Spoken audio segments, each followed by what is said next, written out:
Assalamualaikum warahmatullahi wabarakatuh. Pemirsa Deep Talk kembali hadir menyapa Anda. Selama 30 menit ke depan kami akan mengajak Anda menyimak cerita inspiratif dari sosok cantik seorang dalang milenial Rizky Rahma Nur Wahyuni. Bersama saya Gita Rahma selengkapnya dalam Deep Talk, obrolan mendalam, tambah ilmu, tambah wawasan.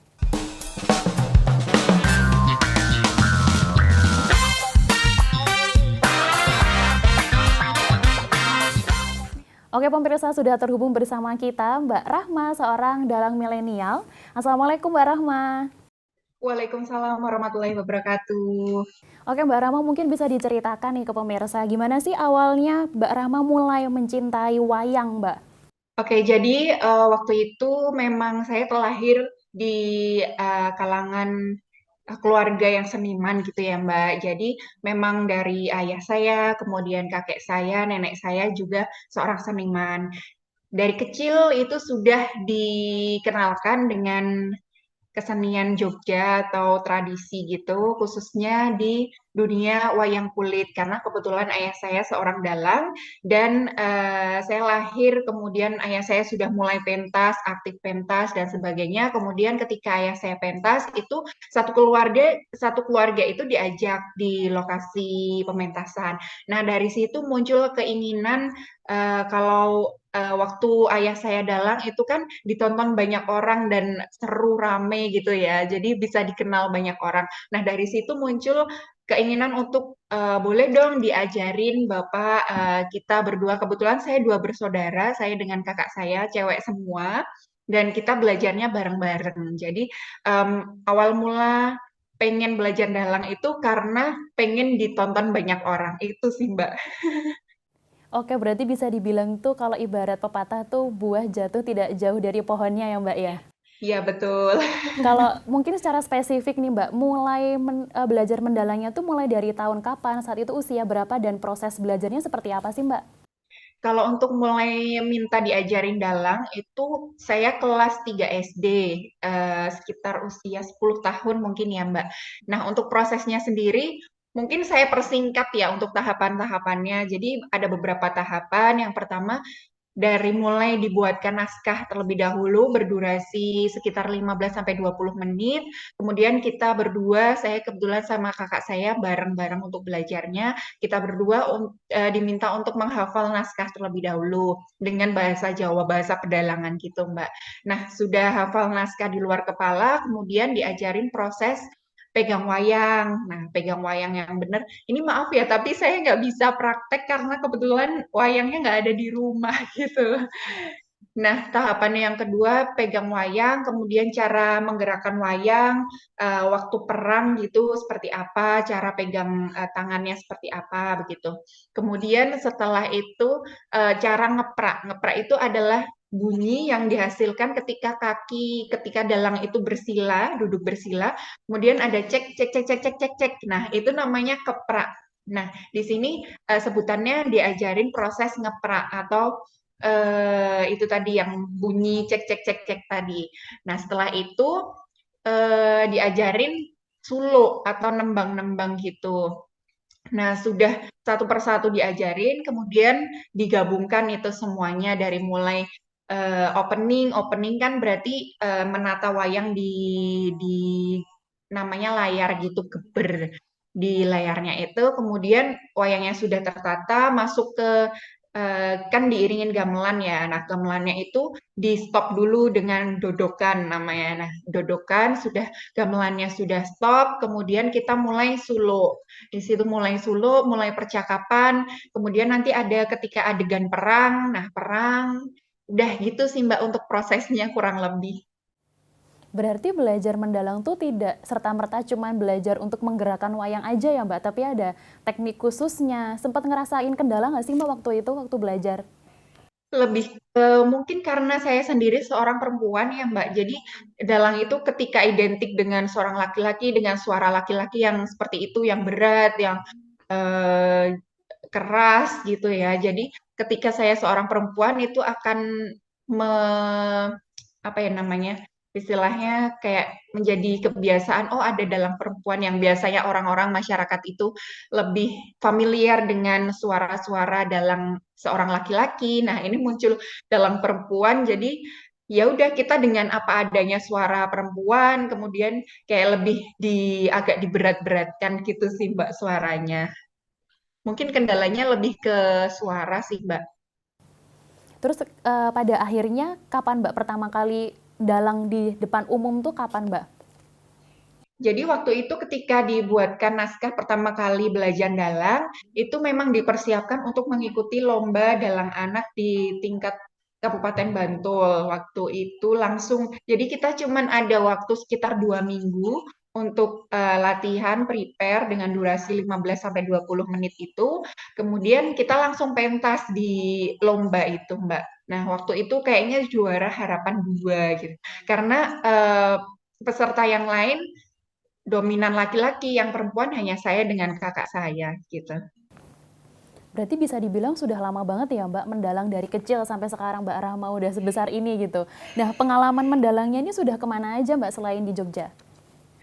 Kalau selain di Jogja pernah waktu itu jadi ikut pertukaran pelajar di Makassar. Nah, waktu itu juga di sana sempat mengenalkan budaya Jawa gitu, khususnya wayang kulit. Jadi saya bawa wayang ke sana ke Makassar. Kemudian eh, kalau kelas 5 SD gitu, sekitar kelas 5 SD waktu itu mewakili jadi duta anak nasional apa ya istilahnya, perwakilan daerah istimewa Yogyakarta ke tingkat nasional dengan membawa misi kebudayaan gitu.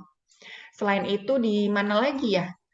Di Jakarta, di Makassar, kemudian lebih banyak di DIY sih Mbak untuk pentasnya sendiri.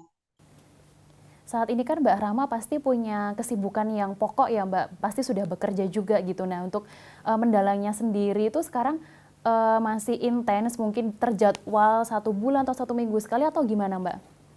Jadi untuk sebelum pandemi ya Mbak, cerita ke sebelum pandemi itu ketika Bapak ada job atau pentas gitu. Nah, saya dan kakak saya itu sebagai awal atau praacara. Jadi ketika Bapak ada job, bisa itu dalam sebulan, kan biasanya Sabtu Minggu gitu pentasnya. Bisa dalam sebulan 4 kali, 5 kali gitu. Waktu sebelum pandemi. Nah, ketika pandemi ini terus kayak off semua 2 tahun, baru dalang lagi kemarin apa ya itu?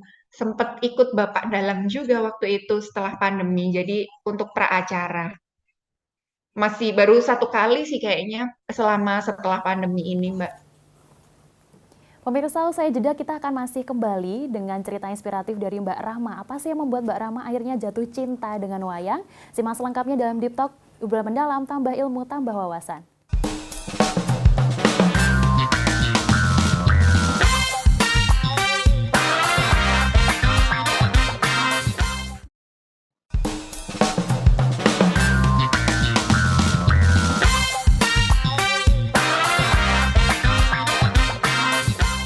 Aglar Sangya Prawatya Pala Kang Samya Mara Sepa Sumekta Ngayahi Karya Om. Pemirsa, Anda masih menyaksikan Deep Talk, obrolan mendalam, tambah ilmu, tambah wawasan bersama saya, Gita Rahma, dan masih terhubung dengan kita, si dalang cantik, Mbak Rahma. Tadi di awal segmen, Mbak Rahma ini sempat nembang ya Mbak, nembang atau sulo? Suluk. Ya, itu bisa diceritakan Mbak, tadi suloknya tentang apa sih Mbak? Jadi suluk itu di di apa namanya keluarkan atau dipentaskan ketika sebelum dialog. Jadi ketika pementasan pagelaran wayang itu kan ada nanti jejeran. Jejeran itu di dalamnya kayak menceritakan tentang sebuah negara dan juga di dalamnya yang mau dipentaskan. Misalnya kayak negara atau negara Dorowati atau Poncowati. Nah, nanti kita di jejeran itu tuh menceritakan tentang negaranya seperti apa, kemudian dipimpin oleh siapa, kemudian patihnya siapa, gitu dan sebagainya. Nah, setelah menceritakan negaranya itu, kita masuk ke percakapan.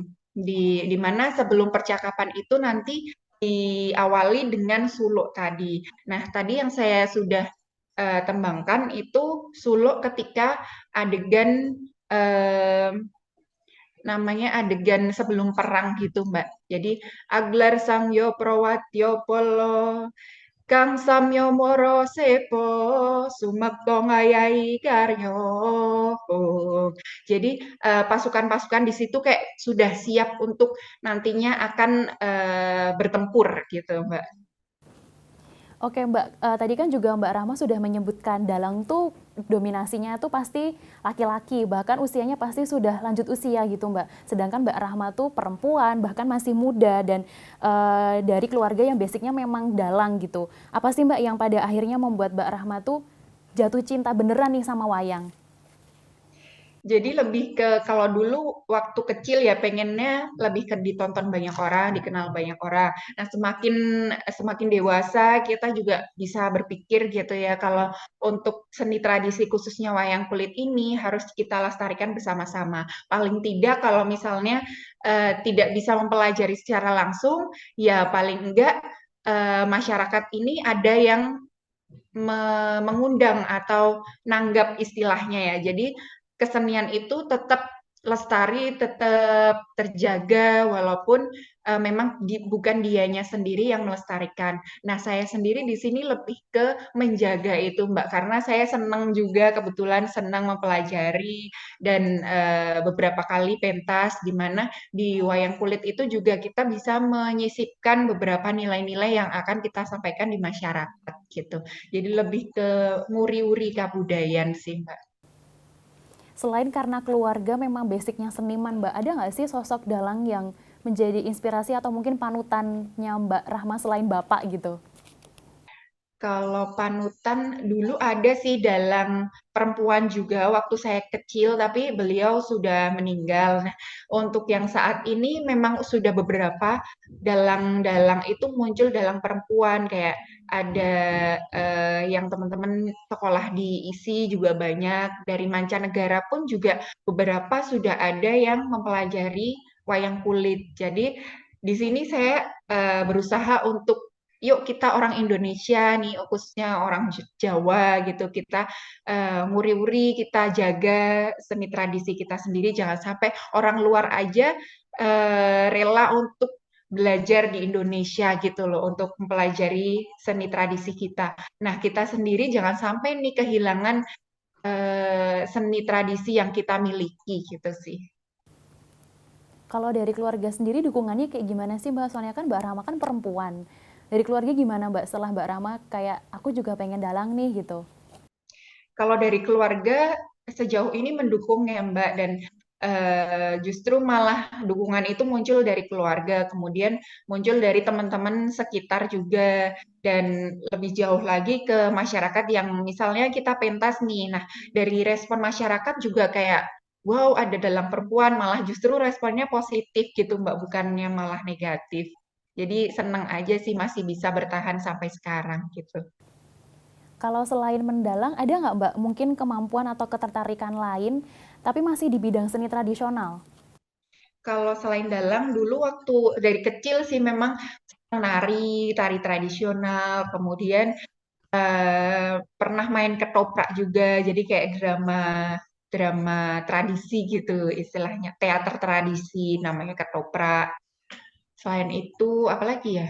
Lebih ke nari, dalang sama ketoprak sih Mbak, kalau yang selain dalang. Ini kan pasti udah banyak ya Mbak cerita pewayangan yang Mbak Rahma bawakan gitu selama mendalang. Nah mungkin ada nggak sih Mbak cerita atau mungkin tokoh pewayangan yang jadi favoritnya Mbak Rahma dan kenapa? Kalau untuk tokoh favorit, biasanya saya mementaskan lakon atau judul wayang, ada Ramayana, ada Mahabharata gitu. Yang lebih familiar di masyarakat itu kan lakon atau judul wayang Ramayana dan Mahabharata. Nah, mungkin lebih banyak saya pentaskan yang Ramayana ya Mbak. Jadi di Ramayana itu ada 7 episode kalau di pewayangan, dari mulai Sinto lahir atau lahirnya Dewi Sinta sampai Sinto obong. Jadi Dewi Sinta dibakar, kayak ada di pagelaran apa namanya, yang tari Ramayana, balet Ramayana di Prambanan itu kan juga cerita tentang Ramayana ya. Jadi tokoh utamanya memang Dewi Sinta. Nah, untuk tadi Mbak Anggit menanyakan untuk tokoh favorit gitu ya. Lebih ke kalau cerita Ramayana saya tertarik dengan Dewi Sinta. Mengapa? Karena Dewi Sinta ini mempunyai kesucian dan juga kesetiaan terhadap suaminya. Walaupun dia diculik oleh Rahwana, di situ dia tetap setia dan juga menjaga kesuciannya sebagai seorang wanita gitu sih Mbak. Oke, Mbak, mendalang ini kan profesi yang kompleks ya, Mbak, karena selain bercerita harus bisa apa namanya nembang juga, bahkan menggunakan bahasa Jawa gitu. Kalau dari sudut pandangnya Mbak Rahma sendiri, apa sih Mbak yang perlu dipersiapkan untuk bisa menjadi seorang dalang? Banyak sih Mbak ya, yang pasti niat dia untuk belajar, kemudian mentalnya, kemudian paling tidak kesehatan fisiknya, karena kebanyakan dalang itu kan durasinya sekitar 5 jam atau 7 jam, bahkan 7 jam gitu ya Mbak. Tapi kalau saya sendiri maksimal baru bisa 2 jam. Jadi ketika dalang itu tidak hanya mengenal tokoh-tokoh yang akan kita perankan, kemudian tahu alurnya, kemudian nanti apa yang akan disampaikan, pesan apa yang akan disampaikan. Selain itu juga kita harus tahu gending-gending gitu, Mbak. Kan kita juga tidak hanya sendirian, ada juga teman-teman yang pengrawit istilahnya, yang main gamelan, kemudian ada sindennya juga, kemudian di situ kita harus berkolaborasi, dan seorang dalang itu kan sebagai istilahnya pimpinannya gitu ya Mbak. Maksudnya ketika pagelaran wayang kulit itu sedang berlangsung kan semuanya tergantung dalangnya. Ketika mau dibawa tempo cepat atau tempo yang lambat itu kan tergantung dalangnya. Nah, di sini harus tahu juga gending-gending yang mengiringi ketika adegan ini gendingnya apa. Nah, kita juga harus tahu kapan kita bisa memberhentikan iringan musik itu. Jadi kan ada dodokan tadi itu untuk kode di mana musik gamelannya nanti akan berhenti, kemudian akan mulai lagi, kemudian diminta untuk ritmenya cepat atau lambat. Nah, di situ kita juga harus tahu gending-gending tadi sih, Mbak. Pemirsa, usai jeda kita masih akan kembali ngobrol bersama dengan Mbak Rahma. Tetaplah bersama kami dalam Deep Talk, obrolan mendalam, tambah ilmu, tambah wawasan.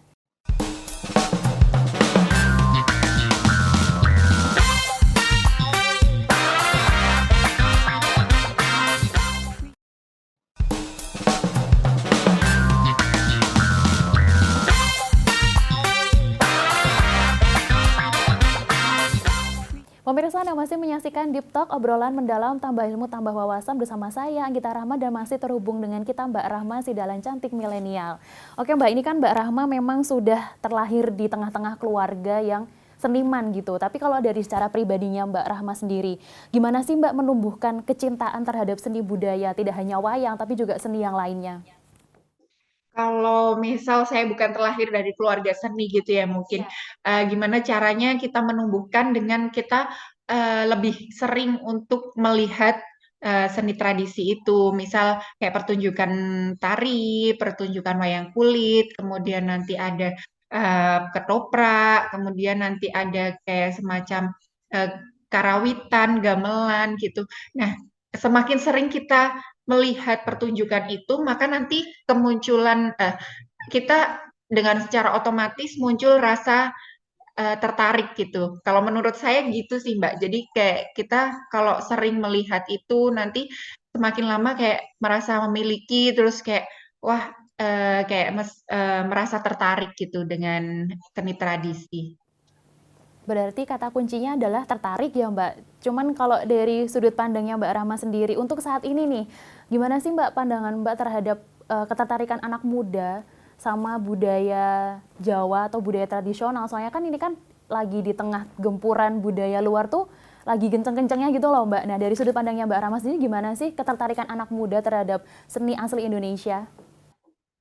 Untuk ketertarikan saat ini ya, mungkin di kalangan teman-teman saya sendiri itu ya memang kebanyakan mereka kayak seneng drakor, terus kayak Korea-Korea gitu, lebih ke condong ke sana. Saya juga nonton drakor sih, cuman seni tradisi juga jangan sampai kita malah tidak tahu atau bahkan kayak mengesampingkan semuanya itu, terus kayak malah belajar ke budaya luar gitu jangan sampai. Jadi balance aja sih yang penting kita tahu budaya kita sendiri. Nah, ketika memang mau mempelajari atau kayak semacam tahu sekedar tahu budaya luar itu nggak masalah sih sebenarnya. Yang penting budaya kita sendiri tetap kita tahu dan kalau bisa ya kita lestarikan bareng-bareng gitu.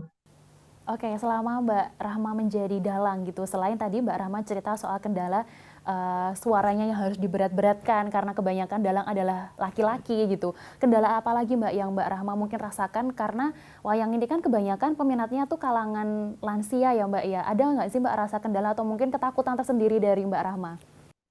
Iya, memang kebanyakan kayak yang sudah sepuh-sepuh gitu ya, yang sudah lansia tadi untuk ketika pagelaran wayang itu biasanya kebanyakan didominasi oleh yang sudah lansia-lansia. Tapi beberapa kali juga saya diminta untuk pentas kayak ada studi banding atau study tour anak SD gitu dari Jakarta ke Jogja, kemudian diminta untuk kayak mini workshop wayang kulit. Nah, di situ kan audiensnya anak-anak. Jadi saya masih merasa, oh ini masih ada loh yang peduli sama kebudayaan, kayak mengenalkan kebudayaan dari sejak dini, dari sejak SD gitu.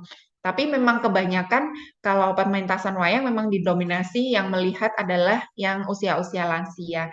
Nah, di situ tadi pertanyaannya kan kendala gitu ya, selain suara yang harus diberat-beratkan tadi, juga kayak cara pegang wayang perempuan dan laki-laki itu kan juga tenaganya beda ya Mbak. Dari segi tenaga juga kayak mau gerakin pas perang gitu aja. Kalau perempuan ya udah kayak dikuat-kuatin itu nggak sekuat kalau gerakan laki-laki. Jadi memang beda, nggak bisa dibandingin gitu loh Mbak. Ojo dibanding-bandingin gitu.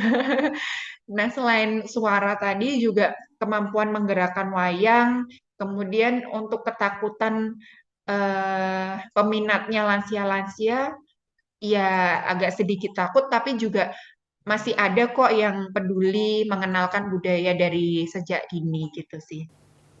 Kepuasan hati apa sih Mbak yang Mbak Rahma rasakan setelah akhirnya menjadi dalang yang ya cukup dikenal sama banyak orang gitu? Ya, kepuasannya lebih ke bagaimana kita menyampaikan filosofi-filosofi kan di pagelaran wayang itu juga mengandung nilai-nilai moral yang eh, ingin disampaikan seorang dalang ke masyarakat yang menonton.